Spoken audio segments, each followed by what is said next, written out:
Manchester city কখনো Manchester ইউনাইটেডের চেয়েও ভালো করবে? আমি বেঁচে থাকতে তো নয়। স্যার অ্যালেক্স ফার্গুসন নিজে ছিলেন একজন প্রভাবশালী কোচ। তার দল ম্যানচেস্টার ইউনাইটেডের তখন ইংলিশ প্রিমিয়ার লিগের দোর্দণ্ড প্রতাপ। এমন অহংকারী কথা তার বলা স্বাস্থ্য হয়তো, অথচ তার সেই দলটাই কিনা প্রিমিয়ার লিগের গেল মৌসুম শেষ করেছে 15 নম্বরে থেকে। 12 মৌসুম ধরে ম্যান ইউনাইটেড প্রিমিয়ার লিগের শিরোপা জেতে না। ফার্গুসন এখনো বেঁচেই আছেন। তিনি এই সময়ের মধ্যে ম্যানচেস্টার সিটিকে একাধিকবার ট্রফিও জিততে দেখেছেন। আর রেড ডেভিলরা একের পর এক মৌসুম সমর্থকদের হতাশায় দিয়ে আসছে। 15 আগস্ট শুরু হচ্ছে ইংলিশ প্রিমিয়ার লিগের নতুন মৌসুম। নতুন মৌসুম শুরুর আগে ম্যানচেস্টার ইউনাইটেডের ভক্ত সমর্থকরাও নতুন আশার বেলুন ওড়াচ্ছে। আর সেই বেলুনে হাওয়া দিচ্ছে ম্যান ইউনাইটেডের নতুন কেনা ফুটবলাররা। স্ট্রাইকার কেনার হ্যাটট্রিক করার মাধ্যমে ম্যানচেস্টার ইউনাইটেড করছে টাইটেল ফাইট দেওয়ার প্রত্যাশা। প্রিমিয়ার লিগের 24-25 মৌসুমে 38 ম্যাচে মাত্র 38টা গোল করতে পেরেছিল ম্যান ইউনাইটেড। সেখানেও ফরওয়ার্ডদের ছাপিয়ে 8টা গোল এসেছিল মিডফিল্ডার ব্রুনো ফার্নান্দেসের পা থেকে। এ কারণেই নতুন মৌসুমের আগে গোল যারা করে তাদের ওপরই সবচেয়ে বেশি মনোযোগী হয়েছে ক্লাব কর্তৃপক্ষ। নতুন মৌসুমের আগে দলের 3 striker Jadon Sancho, Alejandro Garnacho এবং অ্যান্টনিকে বিক্রি করার লিস্টে রেখেছে দলটা।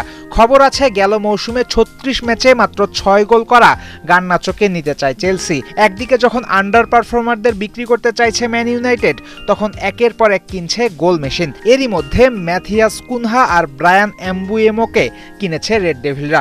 বেঞ্জামিন সেস্কোকে দলে নেয়ার ব্যাপারটাও অনেকটা পাকা।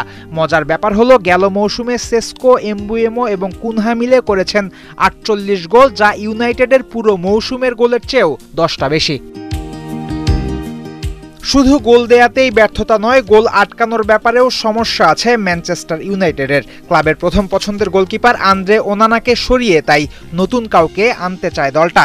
আর এই নতুন কেউ হওয়ার ব্যাপারে জিয়ান লুইজে ডোনারুমার নাম শোনা যাচ্ছে। চলতি বছরের ব্যালন ডিওর লিস্টে থাকা এই কিপারকে পেলে ইউনাইটেডের ডিফেন্স নিয়ে চিন্তা যে অনেকটা কমে যাবে তাতে কোনো সন্দেহ নাই। ম্যানচেস্টার ইউনাইটেডের তারকা ফুটবলারের অভাব কখনোই ছিল না, কিন্তু কেন জানি নামের প্রতি সুবিচার করে কেউ পারফর্ম করতে পারছে না সাম্প্রতিক সময়ে। এই লিস্টে থাকবে কোচ রুবেন আমোরিমের নামও। পরিসংখ্যান বলছে ইউনাইটেডে ব্যর্থ আমোরিম। এই দলের কোচ হিসেবে এরই মধ্যে 17 বার হেরেছেন আমোরিম, সেটাও মাত্র 42 ম্যাচে। অথচ আগের ক্লাব স্পোর্টিং সিপিতে 231টা ম্যাচ ডাগ আউটে দাঁড়িয়ে মাত্র 33টা হেরেছেন এই কোচ। সম্ভবত এ কারণেই আমোরিমকে আরও খানিকটা সময় দিতে চায় ইউনাইটেড কর্তৃপক্ষ। শুধু মাঠে সাদামাটা পারফরম্যান্স নয়, ইউনাইটেডের ড্রেসিং রুমেও ছোটখাটো ঝামেলার কথা বেরিয়ে এসেছে মাঝে মধ্যে। এমনটা আর চায়না ক্লাবটা। এ কারণেই নাম বিবেচনা না করে পারফর্মারদের ফেরাচ্ছেন আমোরিম। ডোনারুমাকে পেয়ে গেলে এক ধাপেই অনেকটা এগিয়ে যাবে দলটা। তবে কি 12 মৌসুম ট্রফি শূন্য থাকার পর অশুভ 13তে এসে খুলবে ইউনাইটেডের কপাল? তারা জিতবে ট্রফি? সেই সম্ভাবনা যে খুব বেশি তা বলা যাবে না, কিন্তু নতুন মৌসুমে সব ঠিকঠাক থাকলে রেড ডেভিলরা হয়তো নামতে পারবে শিরোপার লড়াইয়ে। সেটা দেখলে যেন অবাক হবেন না। ফয়সাল হাবিব, 71।